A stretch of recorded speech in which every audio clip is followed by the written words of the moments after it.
Alors, l'éducation thérapeutique, c'est quoi?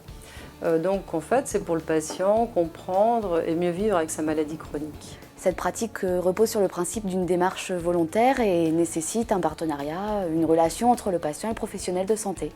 Le patient, il peut être informé par tous les professionnels de santé, quel que soit son mode d'exercice.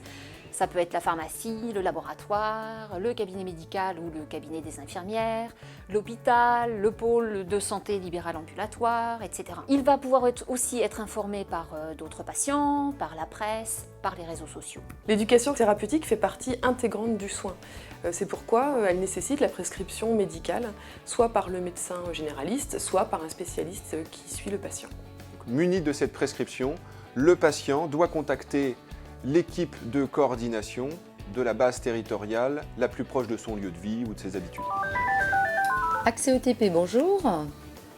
Oui, bien sûr. C'est votre médecin qui vous envoie? Très bien. Je vais vous demander pour quelle pathologie, s'il vous plaît? L'obésité. Donc le patient obtient un premier rendez-vous individuel appelé diagnostic éducatif. Il est reçu par un professionnel de santé formé à l'éducation thérapeutique. Le but de l'entretien est de faire à la fois connaissance avec le patient, d'identifier ses besoins, ses potentialités et aussi sa motivation. Un projet personnalisé d'éducation sera négocié avec le patient. Il sera ensuite validé par son médecin traitant, référent de son parcours de santé. Les activités éducatives qui ont été définies sont programmées avec l'équipe de coordination. Un outil qu'on appelle un carnet de suivi est proposé au patient et il sert de lien entre les professionnels de santé impliqués et le patient. Au cours de ces séances individuelles et de groupe, le patient, qu'est-ce qu'il peut apprendre?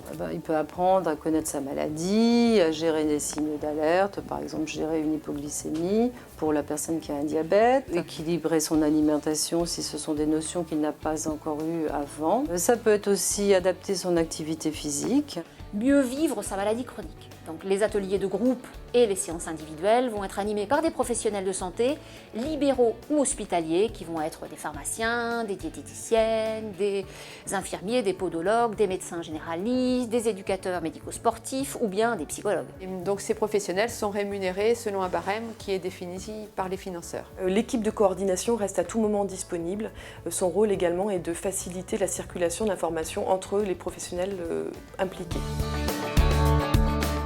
Pour l'évaluation, 1 an après le premier rendez-vous, un entretien individuel a lieu avec le professionnel de santé qui a réalisé le diagnostic éducatif, qui était donc le premier entretien. Cette étape est essentielle parce qu'elle permet de faire le point avec le patient sur ce qu'il a réalisé, mis en place, ses réussites, ses difficultés, et donc de voir s'il y a encore des nouvelles choses qui lui seraient nécessaires d'apprendre.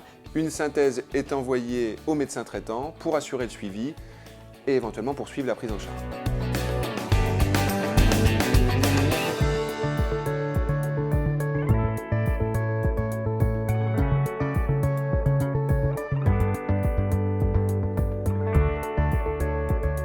Le patient peut à tout moment contacter l'équipe de coordination pour d'éventuelles questions.